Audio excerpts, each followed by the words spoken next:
Austin Stevens is a trained animal expert. He's worked with dangerous animals all his life and knows how to ensure the animal's safety and his own.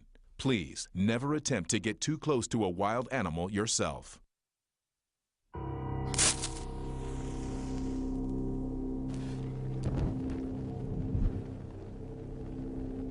I'm in Egypt to look for the most famous snake in history, the snake that killed Cleopatra. Cleopatra, the legendary Egyptian queen, the last of the pharaoh rulers, was the lover of Julius Caesar and the wife of Mark Antony. Historical records suggest she took her own life with a bite from a snake. But which particular snake did she use? The answer to this ancient mystery lies in the tombs and temples of this remarkable country, and I'm on a mission to find it.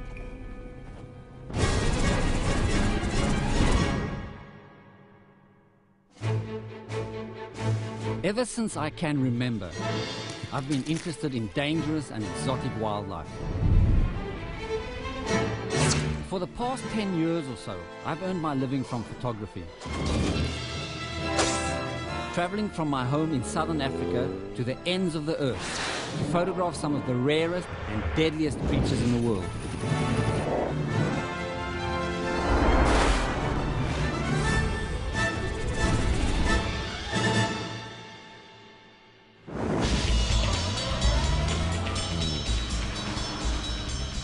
The ancient Egyptians believed that the world was created out of chaos. And looking at the streets of Cairo today, I think they may have been right.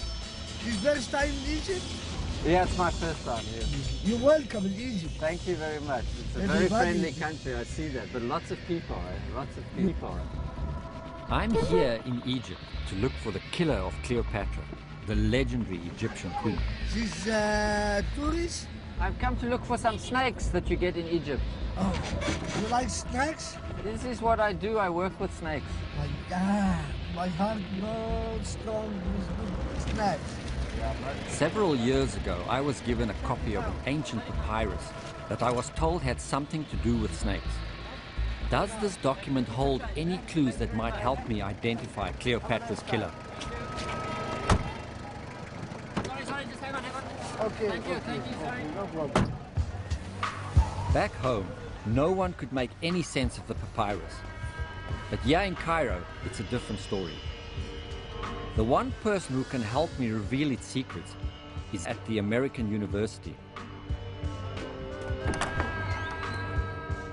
I'm visiting a woman who not only shares my passion for snakes, but is a world-renowned professor of Egyptology, Dr. Salima Ikram. Salima, I've had these for a long time. Is it something from old Egypt? Is this really a copy of a genuine ancient papyrus? And if so, what secrets does it hold? You're absolutely right, this is Egyptian, and this is a Ptolemaic text that was written about 300, 200 BC, and it is about snakes. What it does is it lists lots of different kinds of snakes. Then what it does is it tells you if the snake bites you, what to do for it. Do you think this would have been a guide that people would have used in medical treatment and everything? Yeah, it's a very practical guide as to explain, what kind of snake you're up against, what it might do to you, how soon you might die, and what you can do to stop your patient from dying. But what's quite fun is... As Salima deciphered the papyrus, I began to realize that I'd unexpectedly brought with me an extraordinary guide to the snakes of ancient Egypt. Okay, as for the necky snake, it looks like a lotus stem, so it would be very thin and round. Okay. I discover from Salima that the papyrus was written before Cleopatra was born, so it can't tell us which snake she used to take her life. However, it does contain some intriguing clues. Okay, so if it's suggesting a broad head, that's one thing. With a narrow neck, suggests one with a viper, especially deserty snakes and stuff like that. Okay. Again, as for the cobra snake, it has the color of sand. If it bites someone, the latter will suffer from the part that hasn't been bitten. He doesn't suffer from the bitten limb. That's great. That's neurotoxic envenomation, which we get from a cobra. I mean, it doesn't matter where it bites you, it eventually affects your respiratory system and stuff like that. Nothing to do with that particular bite. Okay. Yeah. It's incredible to think that the ancient Egyptians knew so much about snakes, and even more incredible that they recorded this knowledge. But this is one of the places where writing was invented.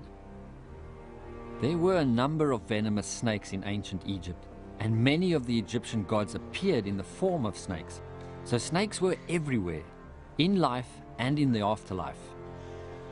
That must be the biggest snake ever depicted. According to what's been drawn there, that snake's 100 foot long. Incredible. Papyrus, of course, they were speaking about spitting cobras and stuff. They know about spitting cobras, but that's the first time I've seen anything sort of resembling the idea of spitting. Oh, but look at this. This is fantastic. I mean, this is so accurate. I mean, it's so obvious. Yeah, we have cobra.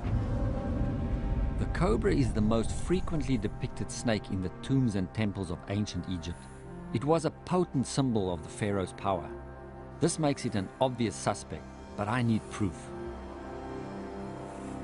These magnificent creatures, which in reality reach lengths of 6 feet or more, are fast, agile, and if you get on the wrong side of them, deadly.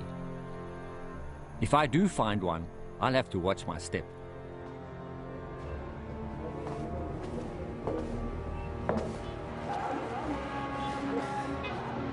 Having deciphered the ancient papyrus, I can start my search for the snakes of ancient Egypt. It's a journey that will take me from one end of the ancient Egyptian empire to the other, tracking the snakes meticulously detailed in the papyrus. I want to discover how much Cleopatra could have known about snakes and their deadly venom. Ultimately, I want to find the snake she used to take her life. But the coast of the Mediterranean is roughly over here. And the mouth of the Nile, the delta, is here now. And I'm roughly over here. This is a good point to start. If I'm going to search for all these different snakes that you find in Egypt, I might just follow the Nile. It goes right all the way. Maybe I can travel to as far as what the old Egyptian empire used to stretch. Maybe the end of the world as they believed it, which in reality for us is crossing into the Sudan. All the way along here, I can continue my search looking for these snakes.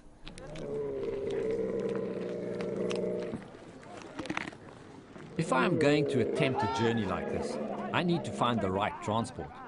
A camel seems to be the obvious choice. I need something nice. I'm going to sell you a good one. I want a good one, yeah. Yeah, very good one. Absolutely. This one. Camels were introduced to Egypt by Persian invaders in the 5th century BC and were still something of a novelty when Cleopatra was born. These guys are specially designed for crossing deserts. I mean, it's fantastic. I mean, they have these incredible sized hooves, fat tires, you know what I mean? Getting across sand, long legs, can get through deep sand. An incredible animal. Very important as well, and you get a lot of mileage out of a guy like this, because they can travel for long distance. Yes, in 1 minute. They can travel for long distance without having to stop for a drink, and they are apparently tireless. They can do like 18 hours at a trot without having to stop. Hello? And they're especially designed, if you look at the nostrils, they're slitted so that they can withstand sandstorms. They even have fur in the ears to keep the sand out. How much am I going to pay for 4,000. 4,000? Egyptian pound. Hey, I haven't got so much. Maybe I'm talking, maybe you can show me something for 2,000? No, not in the market. 4,000, Mr. Okay. I'm thinking only 3,900. No. You come to buy donkey or camel milk? No, I don't want a donkey. The idea of buying a camel was beginning to lose its appeal. I wasn't sure we'd ever close the deal, and I think my new friend felt the same. Now, I know what you want, mister. I know what you want. Come on, I'm going to show you. What have you got?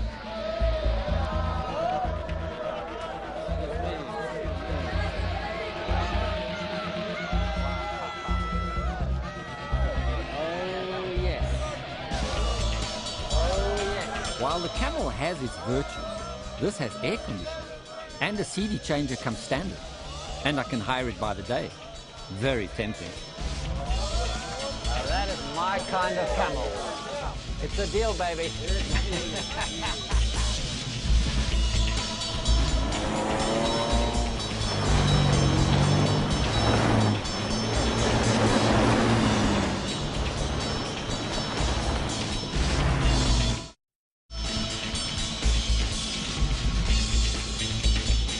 This is where it all began. It was here, not far from Cairo, that the first of the true pyramids of ancient Egypt were built. This one is 4,500 years old. What a great place to start looking for snakes, drawn to cracks and crevices at the base of the pyramid to escape the searing heat. You know, when I saw my first pyramid, it was awesome. But it's nothing compared to when you actually come up to this construction and you put your hands on these rocks.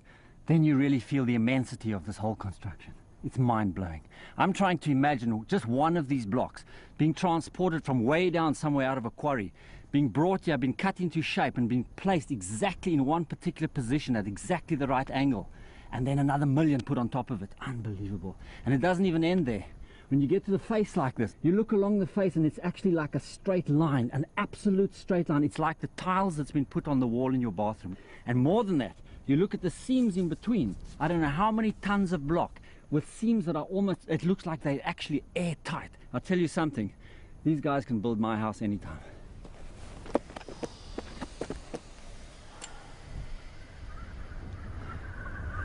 If these guys had the technology to build structures like this, it doesn't surprise me they had such a detailed and scientific knowledge of snakes. I thought I recognized that sound.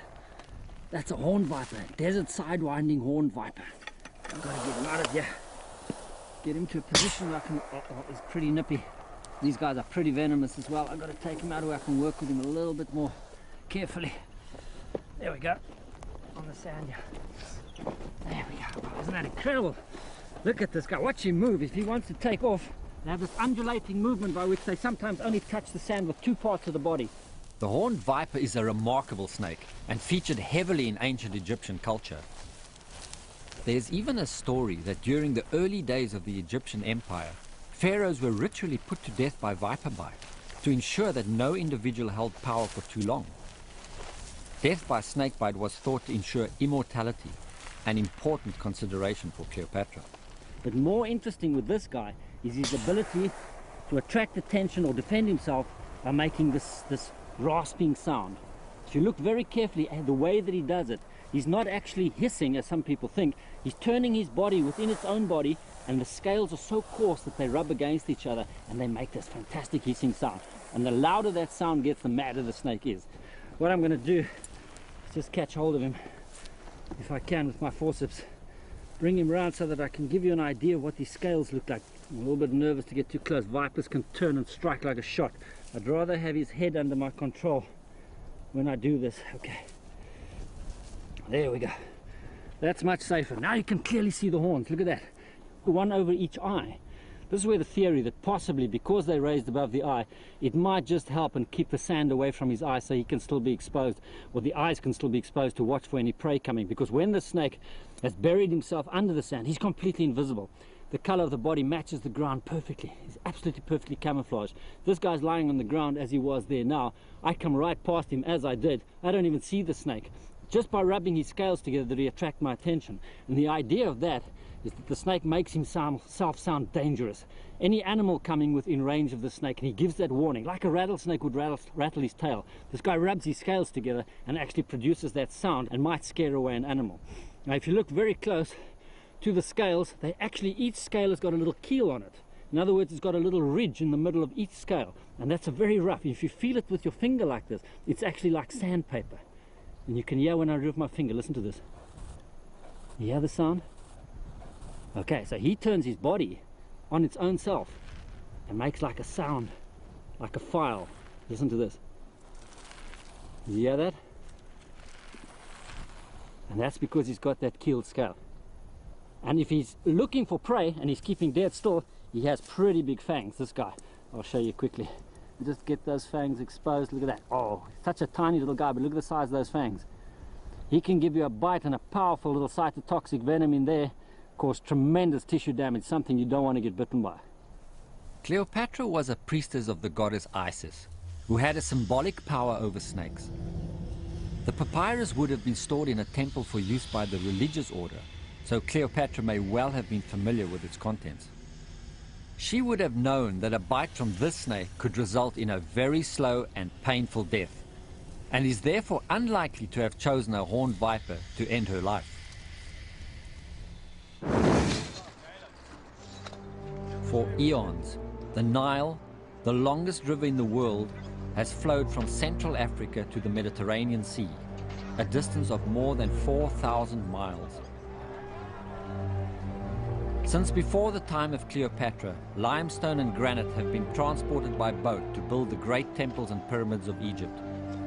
It appears that not much has changed. I am using an ancient manuscript that holds clues to one of the great mysteries of ancient Egypt. Which snake killed Cleopatra? To solve the riddle, I'll need to travel up the Nile. So I'm catching a ride on an old felucca.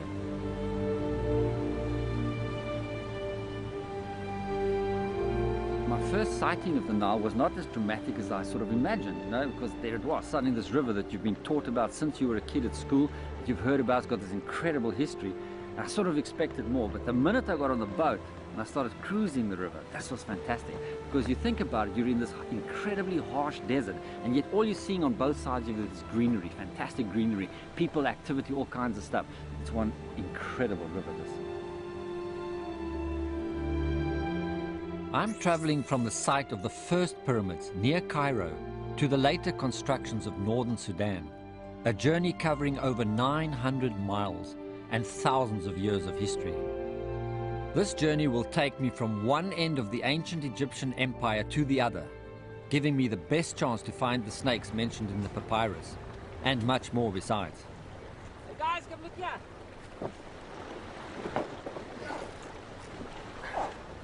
Got it. Look at that. Baby croc. Got tangled in that cloth. Hang on, I just gotta get back. It's very slippery. Hang on, just see. You okay, boy? Get him in here. I think the best thing is I just stick in my shirt if I climb up here, otherwise I'm gonna fall in the water. You okay, boy? This baby croc must have got tangled up in that debris, which then got wrapped around the rudder.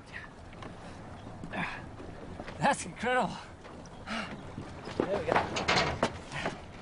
Look at that. Go on, boy. Oh, shame, he's frozen. He's frozen in the water. Oh no, it's a baby. It's a tiny little crocodile. That's a real Nile crocodile. Gets his name from the river. Look at that. Hey, he's ice cold. You know, he's a cold-blooded animal, just like all other reptiles. So he's frozen now. You've been stranded. What's the matter? He's such a tiny guy. He's probably a month or two old, nothing more. Man, he must be newly hatched, you know? A couple of months ago would have been the right time for crocodiles to hatch. These guys lay their eggs, the females lay their eggs, they find nice perfect sandy spouts on the banks, a little bit hidden away in vegetation and stuff. The mothers hang around, they stay close by, which is unusual for reptiles. When the eggs start hatching, when these guys are ready to come out, they have a little egg tooth, and they start coming out of the egg, and the mother comes in, she hears them calling, they start chirping. They make a noise like, something like like a chicken sound almost. And the mother answers, she goes, like that, some sort of a sound, and they react to that. The mother comes, she actually helps them dig out the eggs. She will dig the eggs out. She will sometimes take the eggs or the babies that are hatching into her mouth and help transport them to the water, and off they go. They can sometimes spend as long as 2 years together before they've grown big enough and head off on their own. Unbelievable little animal. This guy will actually become 6 meters long, become the second largest reptile in the world, and a major predator. A full-grown crocodile like this eventually takes animals the size of a cow. He could pull a cow into the water and tangle with it and break pieces off it and kill the animal. It's the most powerful animal. The only crocodile that gets bigger than this Nile crocodile is the saltwater crocodiles of Australia, which look basically just the same. Yes, you could imagine in a couple of years' time, this guy will give me a hard time if I try to grab him. What I'm going to do, Captain, can I go near the side? So that I can put him in the reeds. I'd rather put him in the reeds. Is that okay?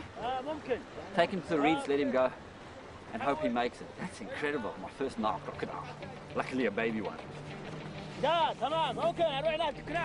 Having released the baby crocodile near the riverbank, I'm going ashore to explore, leaving the crew to prepare dinner. The ancient Greek traveler and writer Herodotus described Egypt as the gift of the Nile. And you can understand why when you see just how fertile the land is. Snakes can be found in the desert beyond, but many favor these cooler and more shaded areas.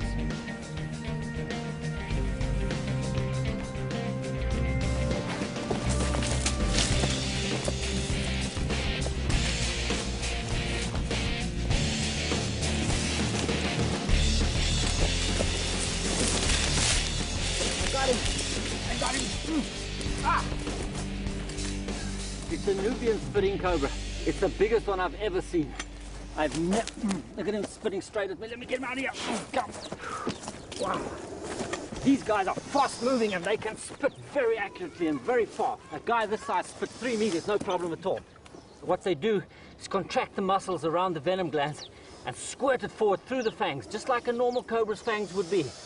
But the channel through the fangs are slightly curved upwards, so he can actually spray venom up straight at you. See how quickly he is. If I make any slightest movement, he reacts to that. Fantastic. Look at that, he's standing really tall and slender.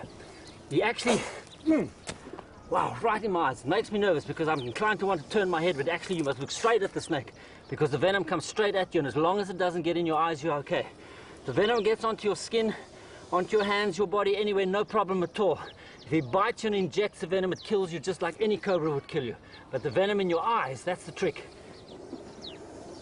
Easiest way, definitely a mouthful and definitely all over my eyes here. Oh man, right, all in my mouth, everything. Wow, can you see on the glasses? Hang on, just let me keep my hand over him. Can you see that at all? Does it show up on there? God, look at that. Tremendous amount of venom, mate. Shot of venom like you can't believe. Both eyes covered, a little bit in my mouth, on my forehead, in my hair, everywhere, I imagine. Wow. You got to move very slowly and then put them back on and see. As long as I don't swallow the venom, as long as it doesn't get into my bloodstream, I'll be safe. Relatively safe. But just one bite from this guy could kill me. It's a snake that was common in Cleopatra's time and therefore is a prime suspect. I'd love to get a photograph of this guy. What I want to do, I'm going to run for my camera and get back here. Now, he watches me all the way. That's fantastic. Of course, I'm going to get a lens full of venom when I do this. I'll do this quickly. You get a picture of that. Now, come on. Fantastic. Fantastic. Oh, there, another blast. You see that? All he does is actually open the mouth just a tiny little bit. Pulls on those muscles around the venom glands and shoots the venom forward. Now, I did notice on the papyrus that I've been reading, there's mention of a red spitting cobra. And as I've been reading in that papyrus, they know about these snakes. Snake charmers for thousands of years were doing just exactly what I've been doing now. Let me just gently take him by the tail. You okay, boy? There we go. I've found another of the snakes mentioned in the papyrus. But hopefully, no one will notice what's happened to the valuable sesame crop.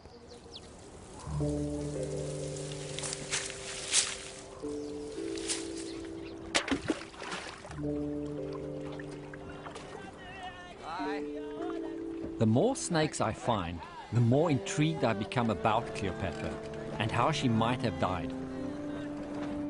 There were many snakes that Cleopatra could have used to take her life. Plutarch, the famous Greek biographer, records that she even tested different snake venoms on prisoners to see which was the most effective. Clearly, she was as determined in death as she was in life.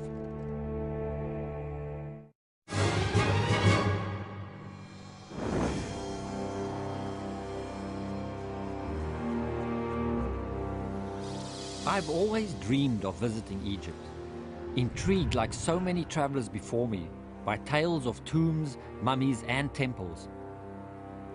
But my real quest is to find the snake that killed Cleopatra. It was in temples like this that priests used magic spells to treat people bitten by snakes. These magicians were almost certainly the authors of my ancient manuscript that details the snakes of Egypt. It holds the only clues I have to find the snake that killed Cleopatra. I'm seeing so many animals depicted. You know, wherever I go in the hieroglyphics, there's a lot of animals, but I'm seeing a lot of snakes as well. You know, the Egyptians, they worship animals. Yeah. And snakes, I the see snake is considering as guardian spirit and devil spirits. God and devil spirit. Yeah, so like this over here. It's not, this for it's the not, protection. it's not so easy to see, but when you look, it's a cobra, eh? A cobra and with the crown of Osiris. Although the Egyptians feared snakes, the images of snakes carved on the walls of temples were not threatening. The serpent protected the pharaohs from evil. Intrigued by my fascination with snakes, the guide told me about a secret tomb that he thought I should visit.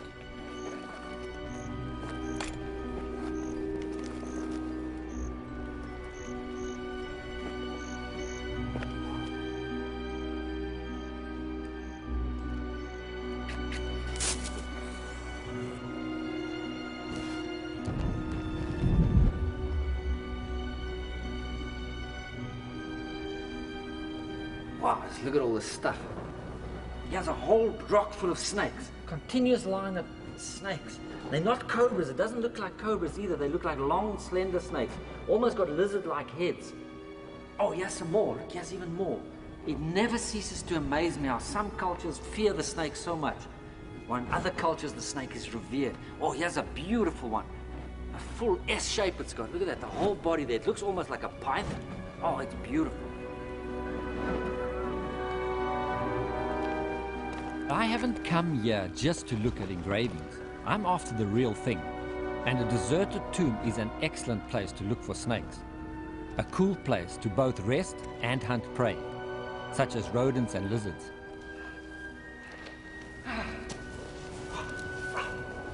There's one snake that I don't recognize. I don't know what snake this is at all. But there is one mention in the papyrus about a snake that is fairly red in color and speckled. This might just be the hennep snake. Although, there is another mention of an Egyptian beauty snake. And if you look at the head of the snake, absolutely incredible. With two black marks behind the jaw and beautiful eyes. Gorgeous little snake, but I really don't know exactly what species this is. Let him go. There's a lot. There's another snake. Oh, look at this. These are the sand snakes. These are the fast-moving snakes. These are of the fastest moving snakes that you get in Africa. Wow. He's got a very big head, a long head. They're back-fanged as well. The fangs are below the eye, just here below the eye. And if he bites, he usually holds on and starts chewing and injects that venom. I see hang on, there's something else. God, there's snakes everywhere. They're coming out of the rocks. They're coming out of the rocks. This is another one of those speckled, which I think might be this hennep snake that they're referring to in the papyrus. I think that's what there's about half a dozen of these guys in here. There's snakes all over the place over here. There's more hennep snakes. I'm seeing them all over as I get here. There we go. Look at this. Where's he going? There he goes. Look at this. If I just stay here long enough, I'm going to have hands full of snakes. It's absolutely incredible. Another sand snake. Can you believe that? Look at this. Oh, look at that. That's a fast one. Look how these guys can move through the sand. Wow. Okay, they're really grease lightning when they want to. But what is incredible as well, like most snakes, you handle them a little bit, you fool with him, you just look at him, he's jumping away there. You handle him, he sees he's not going to be hurt, you're not a danger to him, and he calms down very quickly. Look at these guys, they're just hanging there like, oh, this is something nice to hang on. They haven't seen a tree for a long time. All right, off you go, boys. Off you go. Look at all these guys. Oh, they say they don't even, look at that, can you believe that? They're not even afraid of me now. Off they go. What a lot of snakes. In the tomb, I found numerous snakes mentioned in the papyrus. However, none are deadly enough to have killed Cleopatra.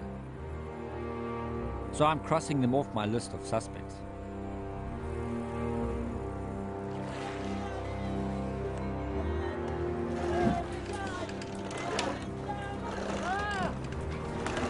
Traveling south, I'm getting closer to the edge of the ancient Egyptian empire. Here, villages look unchanged since the time of the pharaohs.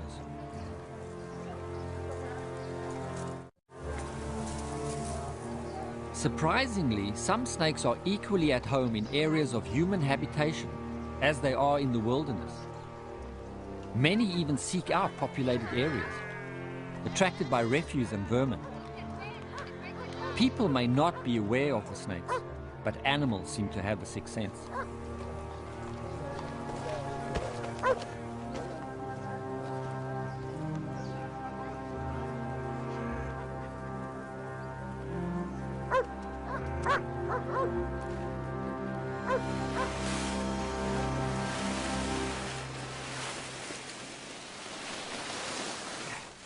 Holy mackerel, it's a puff adder. This is one of the fastest striking snakes in the world, and it's ginormous. It's one of the biggest I've seen. Oh, and it's really uptight. You've got to be very careful with puff adder because it's not a snake that moves very quickly on its own body, but it can strike like grease lightning. These guys are amongst the fastest striking snakes in the world. And by that I mean he can reach a speed of about 20 foot per second. Let me just get him. He wants to get. See how he's pulling his head back? He's going to strike at anything that moves. I'd love to get my hand on his tail, but I'm a little bit worried while he's pulling away. I'm sure that Cleopatra would never have considered taking her life with a puff adder, a bite from which would lead to a particularly slow and unpleasant death. Okay, and I know about this. Puff adder is one of the worst bites that you can possibly get. It's a powerful cytotoxic venom. And still today I've got a piece of that finger missing over there. Luckily, only that. At one time I thought I'm going to lose my whole finger, and before that my hand. That cytotoxic venom eats away at your flesh and destroys it, and if you cannot cure it, you have to remove it, you have to amputate the limb. I ended up spending 3 months in hospital recovering from a bite like this, but the snake that bit me was half the size of this and only nailed me with one fang. So you can imagine how toxic this venom is. Oh, he's looking right at me. And we'll eat him down. I'm nervous of this guy because I can't tell his temperament. Is he hissing? That's how they get their names, of course, puff adder. These guys can inflate their bodies to an enormous size and huff and puff. When they really get upset, they can puff his body up and they let it all out. That one big, powerful lung that's got it. Listen to it.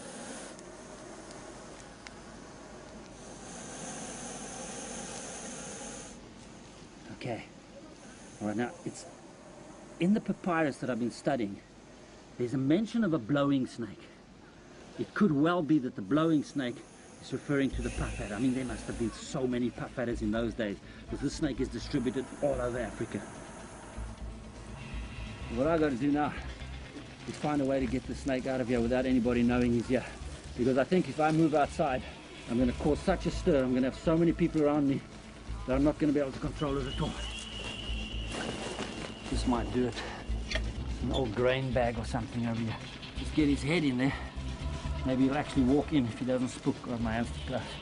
A snake like this can bite right through a bag like this, of course, with no effort at all. So what I gotta do is just find out where the head is. Shunt him back a bit.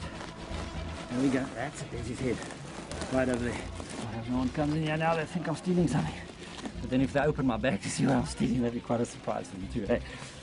Okay. Carrying the snake from the village, looking for somewhere safe to release it, I feel a bit like a snake charmer. It reminds me of the story of how Cleopatra arranged for the snake that killed her to be smuggled into her bedroom, hidden in a basket. But what snake was it? I'm determined to find out. It feels sad to be leaving the Nile so far behind me, but if I'm to find the snake that killed Cleopatra, I must continue my journey. I'm taking the train from Wadi Haifa, south across the Nubian desert, towards Khartoum. I've traveled from one end of the ancient Egyptian empire to the other. And I'm amazed that I found so many of the snakes mentioned in the papyrus. Now I'm in a better position to figure out which one killed Cleopatra.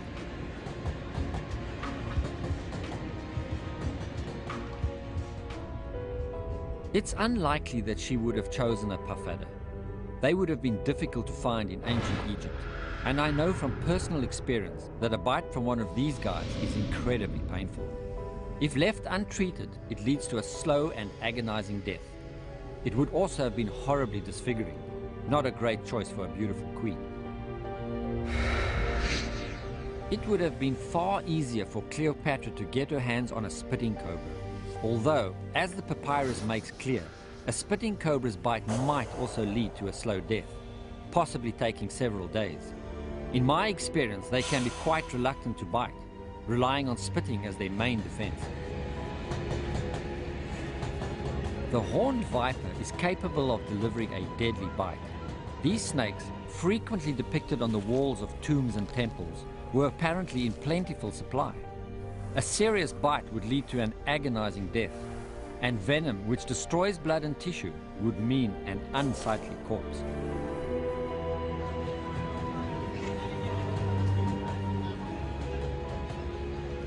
My knowledge of snakes, together with the clues from the papyrus, makes me think that ultimately, in this murder mystery, there is only one key suspect.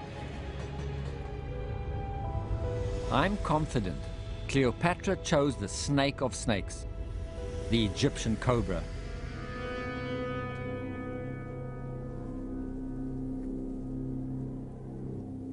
Relatively common and of profound religious significance, the Egyptian cobra delivers a bite whose venom targets the nervous system.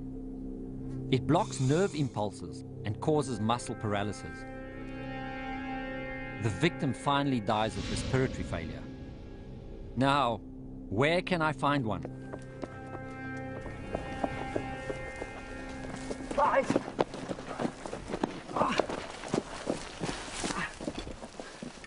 Got I got it. This is what I've been looking for. This is the Egyptian cobra. And this is the real Egyptian cobra. This is the famous snake. Oh, and they're quite agile guys. So come on, don't run away. Of course, as soon as I confront him, he defends himself by making a hood, which is actually, oh, that's a fantastic. You can see immediately why the Egyptians were so fascinated by a snake like this. Look at that hood. Oh, these guys have got tiny little fangs right in the front of the mouth. They have one of the most potent neurotoxic venoms. If this guy bites you and injects a drop of venom into your bloodstream, you'll be dead. And it could kill you pretty quickly too. It would be a matter of a couple of hours or even less, depending where he bites you.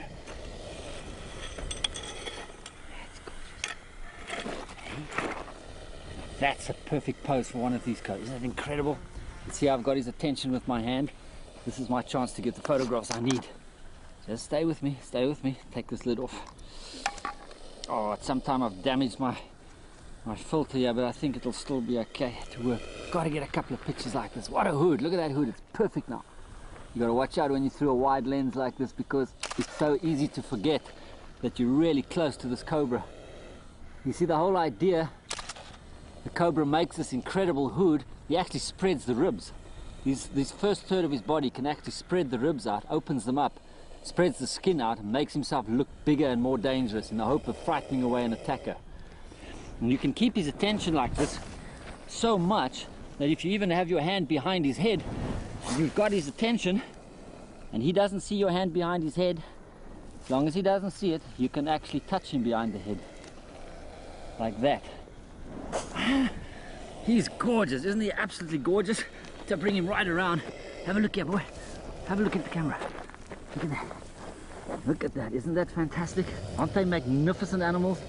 That is the most magnificent creature. This is the snake. This is the ultimate snake. In these northern parts of Africa, yeah, in the Sahara Desert and onwards, right throughout Egypt, this has been the snake that has been revered, and you can see it's such a powerful symbol, such a beautiful symbol, and such a deadly enemy. If you fool with this guy and you look for trouble, look at that. Isn't that incredible? Now I'm behind him. This is my chance to get a picture of the hood from behind. Just like that. Without me moving too much. Now he doesn't see me. He's concentrating that way. Oops, come back. Whoa. Get my shot. Get my shot. Fantastic. This is the snake of kings. This snake represents all the pharaohs of old Egypt. And you can see why. Look at him come for me. He says, I'm going to get you now, boy. You get away from me, I'm going to kill you. You see? You see? Isn't that fantastic? He's actually coming for me. He's telling me, get away now. I've had enough of you. Isn't that gorgeous? Look at him making that hood. Coming at me. Chasing me all the way. Wow. Oh, isn't he fantastic? What a snake. I saw a tail going there. There might be a pair here. It's the right time of year. We might have a breeding. Let me just see. Is this your mate in here? Definitely another Egyptian cobra, but a slightly different color. Wow. I'm taking a bit of a chance now. I've got two snakes at the same time, very active. Dying to get hold of me. I can't stick my hand in there. Wow, this guy wants to get hold of me. Look at this. He says, I'm going to kill you. Get away from my girl. I'm sure that's his girl in there. Keep still. Behave yourself. Watch my foot. Watch my foot. This is a bit dangerous. I'm trying to work with two snakes at one time. Two of the most deadly snakes. Watch my foot. There we go. She's moving around. Come on, girl. Here we go. See her coming out. There she comes. Look at that. Wow. And she's just as cheeky as her boyfriend. I bet you that's a female. We've got a pair here.